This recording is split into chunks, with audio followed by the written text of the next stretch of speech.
morning, everybody. This is Johnny S with another R6 vlog. Beautiful day in Athens, Greece. Very sunny. Hope the sound is good. It's getting really hot. It's getting close to August. We're at July, mid-July here. Obviously the sun is nothing like it used to be in Australia. In Australia you get 3rd-degree burns, but you know, it's quite hot. There's a fucking copper. So today's topic, we're going to discuss about batteries, bike batteries, and the different challenges they come with, how to handle this, what to do, what I've done in my case. Some people can get pointers if they're interested, and everything. So before we get into the topics, more introduction and an update about me in general. So my name is John. I'm 44 years old. I'm married with a kid.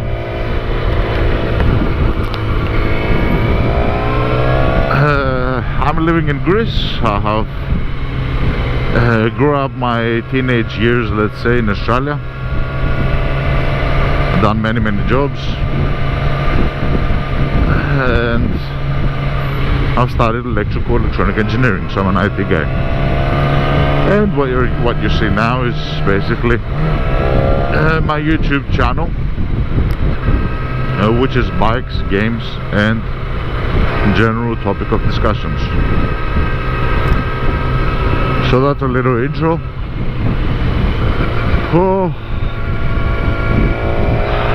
These few last days I have not been getting good sleep, possibly because of the weather.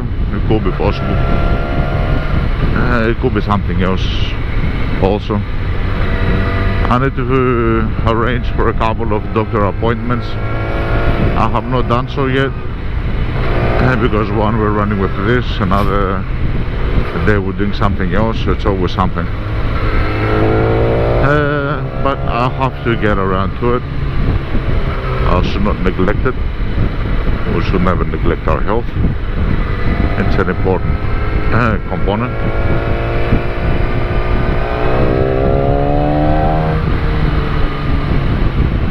They can move a little bit to the right, but obviously they're fucking sleeping. I have to see you to understand that someone is there.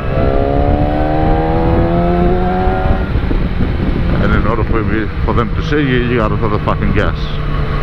Not that I do it for them to see me. I also do because I like opening the gas more. But it's like an excuse. Yeah, because of the stupidity, the light corners. You see what I mean? When you're living your life and you're basically, I don't want to say, when you are becoming how can I say, a load on another person, and you're a fucking imprint of society. At least at a societal level, you know what I mean? Hopefully that's the only place that you're an imprint. But when it comes to family and everything else, you're good. And this motherfucker is in the middle of the road, you know what I mean? Like fucking moronic.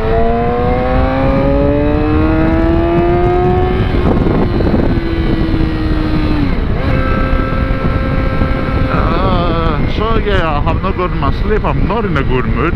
Hence, I might start cursing on fucking people the way they drive and shit. I will try not to do it too much. But you know, there's only so much stupidity that you cannot, that you can just let go. And also not only just physical, but lately I am psychologically not feeling well. There's been a couple of personal issues that I'm not prepared to discuss, at least for now.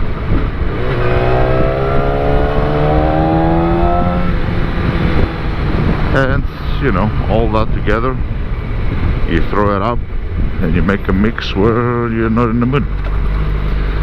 And yeah, this past few days also I was not in the mood to vlog. I just wanted to chill out, enjoy the ride with my bike. I don't have to talk. Sometimes I'm in the mood for talking, you know what I mean? It's not a drag. I saw some comment. There was another friendly, you know, YouTuber friend, and he made a video, and there was an older guy there, and he commented on his video, and he was saying, I don't understand these kids. I don't understand these kids lately, where they have to make videos, and instead of paying attention on the road, you're making a vlog and you're talking and this and that and that. It doesn't hold true. And I basically defended the other guy on his YouTube job. Like, I was reading the comments in general, you know, I've subscribed to many YouTube channels, not only to bike related but mostly bike related also. And I read the comments, you know, I mean, I offer comments sometimes, and I actually defended the other guy. And I told him, you know, what are you talking about? You just made 100 different assumptions about a guy that you have not even fucking seen. Just because from his voice it sounds like a young guy, you jumped onto conclusions. These kids, and they're making vlogs, and they're not be careful, and they're not this. Instead of paying attention to the road, you're talking on the camera. Yeah, okay, I'm talking to the camera as well.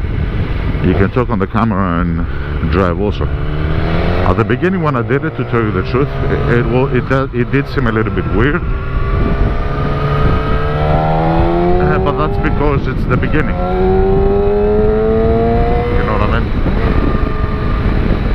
Now it becomes a second nature, you know what I mean? So when I start the video, you will say me, hello everybody, this is Johnny S, come to you with another hour, 6 month vlog. I'm not thinking what the fuck I'm saying, you know what I mean?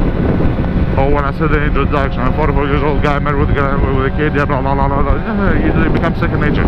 When you first start the channel, and that's maybe, you know, where that older guy is coming from. He's not used to that, so he's commenting on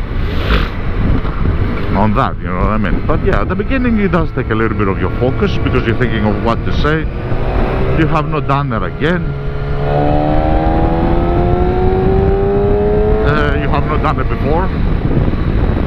Not again. You have not done it before, therefore it's very windy today. Yeah, I can feel this fucking shit in my bike, for the love of God. And it's not continuous wind, it's like air gaps. Anyway, so you know, it's not true. You can be careful on the road. You can be responsive, and you can talk also. And it depends what you're doing on the road. Now, what I'm doing, I'm just driving chilled out. You know what I mean? Like, if you think about it, I'm paying attention to the idiots in front of me. I'm going kind of slow. I've got enough time to respond to everything. I'm dodging the potholes and everything, and I'm speaking because there's not much for me to do. And it's also the road, you know what I mean? If you're taking the road 100 times, then you know what to expect. You know where people might jump out. You know how to take the turn. It becomes second nature, that's all I'm saying. And I mean, if it's a new road, yeah, I agree with the guy. I don't want to put him full at fault on what he's saying. It's just the way that he said it. You know, it's a silly comment, because, you know, he's like commenting and giving advice to a young guy that has started to do a YouTube channel and made 100 assumptions about something that he does not know. You know what I mean? Which is not good, because it might put the guy off. So I did defend him. I told him, dude, what are you talking about? I'm an older guy as well. I'm doing vlogs at 44 years old. What the fuck's your point? If you cannot drive and talk simultaneously, then it's probably a thing with you, not in general. Let the guy do his fucking thing, you know what I mean? And I told the guy that had the channel that, you know, don't get discouraged, don't let people like that put you off, do your thing, share. It's important to share in life. And do your thing, you know what I mean? Not just for everybody else, but for you, if you feel like it. So... and it also depends also on how you drive. Yeah, that's the biggest fucking thing. I mean, if you see me open it up, I ain't gonna talk, you know what I mean? If you see my vlogs where I take the other road with the toll gates, because it's a bigger road,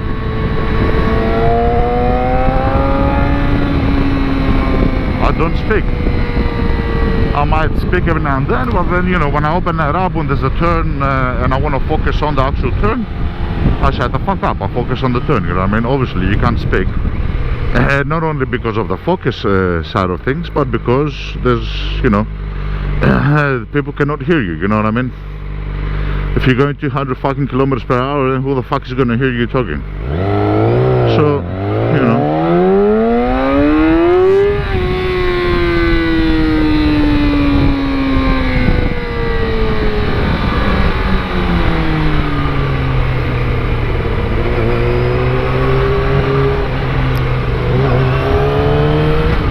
Like there, you know what I mean? I don't like there, I don't stop speaking on purpose. It just comes natural. You open the fucking, you know, people crossing the road on whatever. I could have just fucking hit them, you know what I mean? A mother and a fucking kid and the child, fucking stupid. Instead of the mother and helping the child, just guiding it through to her demise. So, like I said, it's not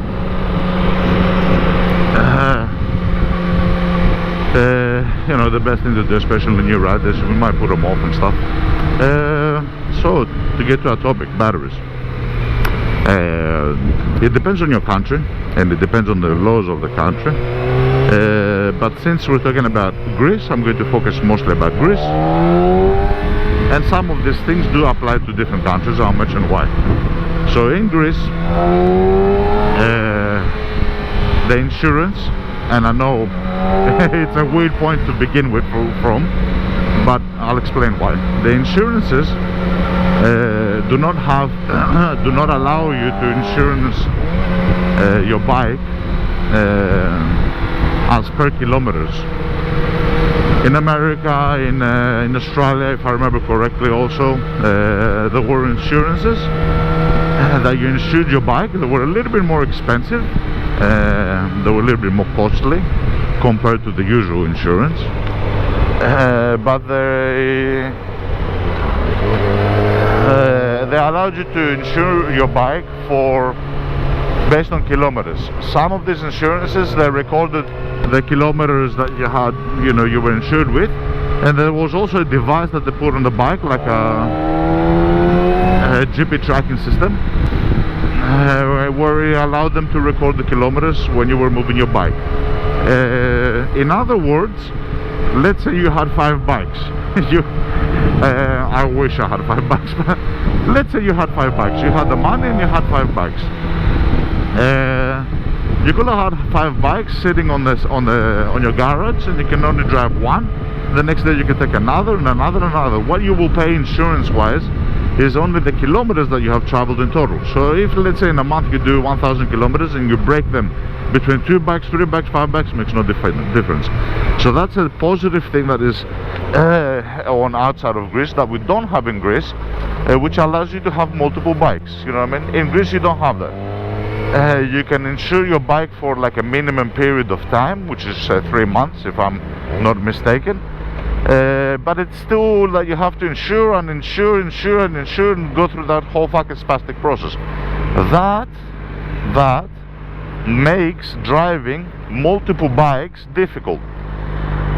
So what happened with me, for example, is even though I had my license and everything, once I fixed my bike, this one here, at the beginning my wife was not taking hers, and I put it on the side, you know what I mean, because I wanted to drive this. But also it didn't have insurance, you know what I mean. So it's a combination of things. One is that it doesn't have insurance, and the other thing is that you might want to drive something else.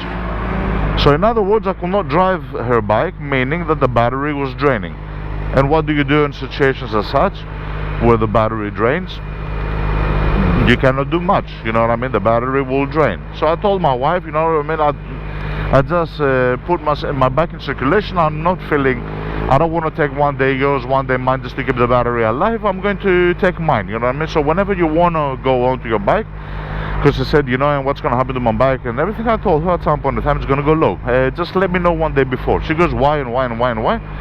I did not, you know, explain to her a lot, but I did let her know, just let me know one day before. So what happened is, I've got a battery charger, a bike battery charger, and that's what I use to charge the batteries. The battery will, unless you leave it for like, you know, a goddamn year, but if you leave it for a couple of months, it will go down. You need to drive it around at least every, let's say, 10 to 15 days. You know what I mean? If it's more than that, then you will have problems starting up your bike. So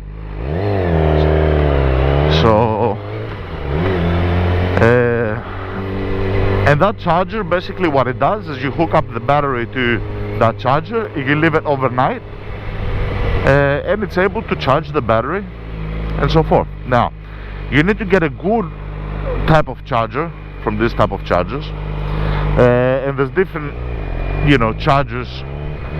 Some of them are just chargers, some of them are maintenance. To state it simple, I'm going to say,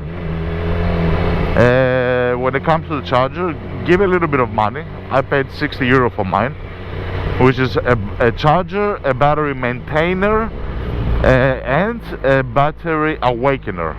So there's 3 modes on the charger. You don't have to do nothing, you just hook it up and leave it there. If the battery is almost dead, there's specific, how can I say it, there's energy pulses which are sent to the battery in a specific cycle, which allow the battery to be awoken, you know what I mean. Sometimes when the battery goes really low, it's what they say, it's dead. It's not really dead. There is a way to awaken it, but it needs a specific thing. So the charger itself, once you hook it to the battery, and I paid €60 for it. So all these things that I'm talking about for €60 you can get, and I will recommend to get all these 3 functionalities. It awakens the battery slowly. One of them is that. The second one is to give it a charge. So if, let's say, your battery is up middle, let's say, you know, it's up to the middle, half charged, it's going to give the full power and start charging it properly. And there's another mode, once it reaches a full charge, or if there's, you know, if it's just a little bit uncharged, let's say, where it's going to kind of maintain. Let's shut the bike down a little bit. I'm not going to take a lot of your time, just a little bit to finish up what we're talking about.